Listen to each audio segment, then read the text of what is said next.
Terima kasih. Assalamualaikum warahmatullahi wabarakatuh. Salam sejahtera. Kita berjumpa di tutorial online untuk pertemuan yang keempat, untuk modul ketiga dan keempat. Insya Allah malam hari ini kita coba bahas ya, EKMA 4111, pengantar bisnis, dengan tutor saya sendiri, Denny Daniel Kesa, untuk manajemen Universitas Terbuka Taiwan. Nah, kemarin kita sudah belajar tentang modul pertama, modul kedua, dan kita mencoba untuk melihat modul ketiga. Apa yang dibahas tentang modul ketiga?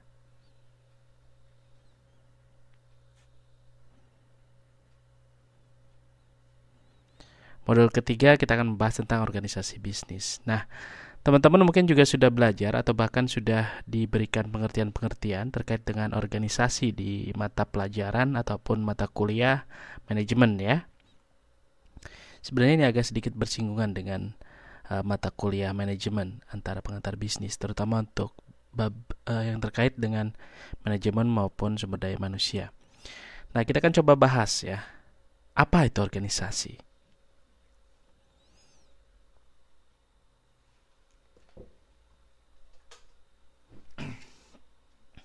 Jadi kalau misalkan kita ngelihat bab, tolong dilihat modulnya, silahkan. Modulnya ya, dilihat dulu. Kegiatan belajar 1, organisasi bisnis. Kita belajar tentang organisasi bisnis.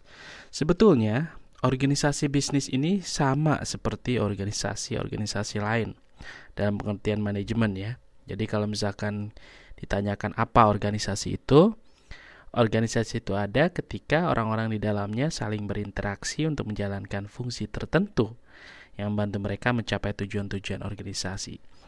Jadi, orang ataupun individu-individu berhimpun dalam satu organisasi itu ada tujuan yang akan dicapai atau ada tujuan yang istilahnya secara kasarnya dimaui gitu ya, diinginkan. Jadi mereka berhimpun. Nah, di dalam organisasi ini terdapat tujuan, terhadap struktur, terdapat juga aktivitas yang terkoordinasi serta terhubung dengan lingkungan eksternal ataupun luar gitu ya. Nah, organisasi yang ada di sekitar kita mungkin juga kita bisa melihat seperti prakteknya ya. Bagaimana nanti mungkin juga teman-teman bisa melihat organisasi itu bisa berjalan dengan baik apabila mereka saling terhubung gitu ya, satu sama lain, internal maupun eksternal. Kalau internal di dalam, terus juga eksternal itu di luar. Nah, kalau misalkan menurut kegiatan belajar 1, pengertian dasar organisasi, jadi kalau misalkan organisasi itu didefinisikan, yang pertama sebuah entitas sosial. Entitas itu apa? Ada yang tahu nggak entitas? Entitas sosial.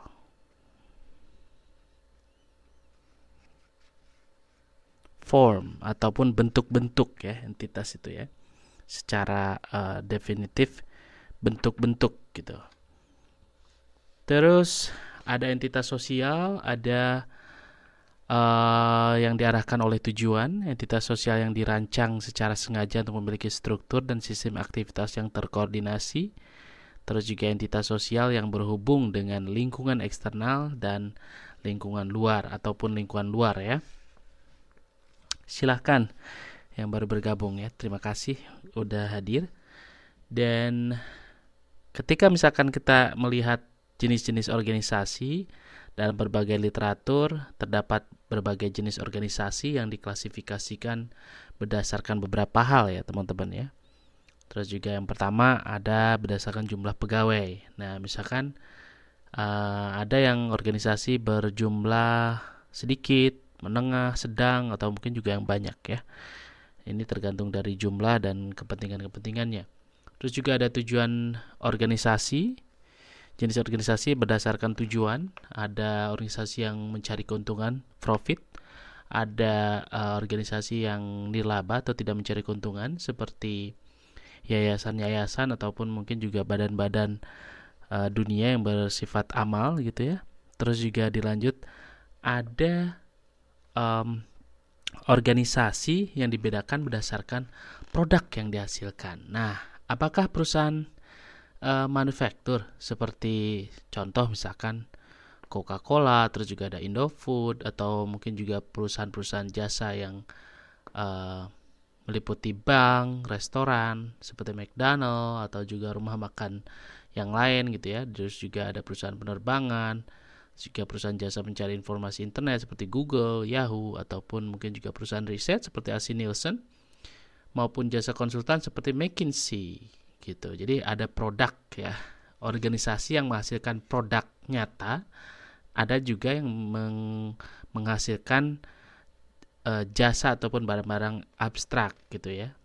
Jadi produk-produk yang dihasilkan berdasarkan produk. Nah, selanjutnya silakan buat ketua kelas nanti tolong di absen dan dicatat ya, seperti biasa. Mbak Isnanya sudah datang? Sudah ya. Dicatat ya Mbak Isna, seperti biasa nanti di inbox ke saya. Terima kasih. Nah, selanjutnya kita lihat setelah organisasi bisnis, kita lihat pentingnya organisasi dapat dicek teman-teman semuanya di tabel 3.1 halaman 36. Tabel 3.1 pentingnya organisasi. Kenapa sih kita membutuhkan organisasi? Jadi organisasi itu membutuhkan penyatuan sumber daya demi mencapai tujuan dan memberikan hasil. Jadi kalau misalkan kita banyak sumber daya terpecah-pecah, itu mereka akan berjalan sendiri-sendiri. Jadi alangkah baiknya memang disatukan. Terus juga memproduksi barang dan jasa secara efisien. Terus juga memfasilitasi inovasi, menggunakan teknologi manufaktur dan informasi modern. Jadi beradaptasi juga terhadap lingkungan, perubahan lingkungan. Terus ada juga menciptakan nilai ataupun value added bagi pemilik, pelanggan, konsumen ya, atau juga pegawai, employee. Terus yang terakhir adalah mengakomodasi tantangan yang meliputi keberagaman, etika, serta motivasi dan koordinasi pegawai. Nah, artinya bahwa memang dalam sebuah organisasi memang ada perilaku yang harus ditaati gitu ya, berdasarkan peraturan-peraturan yang berlaku, berdasarkan tata tertib yang dibuat dalam organisasi tersebut. Selanjutnya kita lihat halaman berikutnya. Ya, silahkan yang sambil bekerja nggak apa-apa ya. Sambil mendengarkan, sambil bekerja, sambil mungkin juga makan, yang penting tetap konsentrasi. Mengakomodasi itu memberikan tempat atau istilahnya mengakomodir ya, mengakomodir. Mengakomodir itu memberikan istilahnya peluang yang sama. Jadi kita mencoba untuk melayani mereka gitu ya. Jadi mengakomodir, mengakomodasi, atau tergantung nanti konteks kalimatnya seperti apa. Misalkan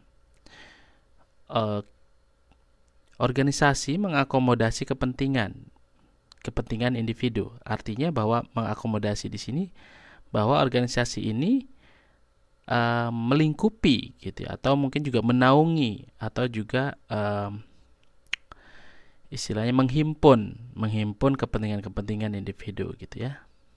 Bisa menempatkan atau menjadi tempat misalkan, atau difasilitasi dan lain sebagainya ya. Jadi mengakomodasi itu. Selanjutnya ada organisasi sebagai open system. Jadi perspektif terhadap organisasi ada beberapa ya. Yang pertama pendekatan open system atau sistem terbuka. Dan yang kedua ada kerangka konfigurasi organisasi ataupun organizational configuration framework. Jadi kalau kita lihat organisasi dengan open system, coba bisa dilihat oleh teman-teman di gambar 31 di halaman 37, bahwa organisasi sebagai open system itu biasanya input itu masuk ya. Jadi masukan gitu ya. Masukan.